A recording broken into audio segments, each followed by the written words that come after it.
Cook with கோமாளி நிகழ்ச்சியிலிருந்து விலகுவதாக மணிமேகலை அறிவித்துள்ளார். தனது விலகலுக்கு சக பெண் தொகுப்பாளரை அவர் கை காட்டியிருப்பதால் இவ்விவகாரம் சர்ச்சையாகியுள்ளது.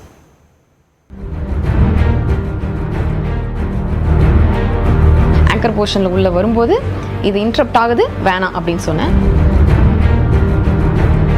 வீட்லயே சும்மா பெட்ஷீட் போத்திட்டு தூங்கலாம்ல, நான் ஏன் போயிட்டேன். கொரோனா ஊரடங்கு சமயத்தின் போது தனிமை மற்றும் மன அழுத்தத்தில் இருந்த பலருக்கும் வடிகாலாகவும் ஸ்ட்ரெஸ் பஸ்டராகவும் இருந்த நிகழ்ச்சி குக்கு வித் கோமாளி. அறுசுவைக்கு நடுவே நகைச்சுவை என்ற அந்த வித்தியாசமான கான்செப்ட் ஹிட் அடித்ததால் தனியார் தொலைக்காட்சியின் அந்நிகழ்ச்சி ஏகோபித்த வரவேற்பை பெற்றது.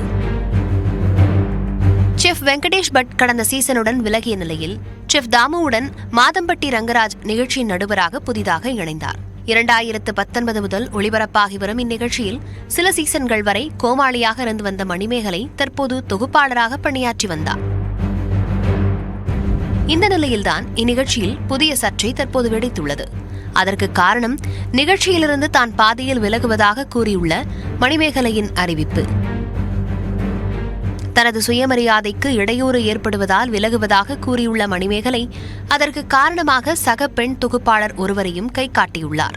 என்ன ஆங்கர் ஒரு ஷோல போட்டிருக்காங்க, நான் ஒரு ஜாப் பண்ணும் அப்படின்றதுக்காக எனக்கு ஒரு ரெம்யூனரேஷன் பே பண்றாங்க. ஸோ அதனால அந்த விஷயத்துக்காக நான் ஃபுல்லா ஒர்க் போடுறேன். அதுல யாராவது இன்டரப்ட் பண்றாங்கன்னா அது எவ்வளவு டீசெண்டா நம்ம சொல்ல முடியுமோ, ஆங்கர் போர்ஷன்ல உள்ள வரும்போது இது இன்டரப்ட் ஆகுது வேணாம் அப்படின்னு சொன்னேன். 100% அர்ப்பணிப்புடன் பணியாற்றி வந்ததாக தெரிவித்த மணிமேகலை சுயமரியாதையை இழந்து வேலை செய்ய வேண்டிய அவசியம் இல்லை எனவும் குறிப்பிட்டுள்ளார். நீங்க என்ன வேணா பேசிக்கலாம் ஷோல, நான்லாம் எதுவும் கேட்க மாட்டேன், you can to what ever you want அப்படின்ற மாதிரி நான் சொல்லணும் அப்படின்னு சொல்லிட்டு அவங்க எதிர்பார்த்தாங்க. அது எப்படி நான் சொல்ல முடியும்? அதுக்கு நான் வீட்லயே சும்மா பெட்ஷீட் போத்திட்டு தூங்கலாம்ல, நான் ஏன் போயிட்டு செட்ல சும்மா நின்றுட்டு வரணும். தனக்கு இடையூறாக இருந்த பெண் தொகுப்பாளர் யார் என மணிமேகலை நேரடியாக பெயர் குறிப்பிடவில்லை. ஆனால் அவர் சுட்டிக்காட்டிய விஷயங்களை வைத்து அவர் பிரியங்கா தான் என நெட்டிசன்கள் கருத்து தெரிவித்து வருகின்றனர்.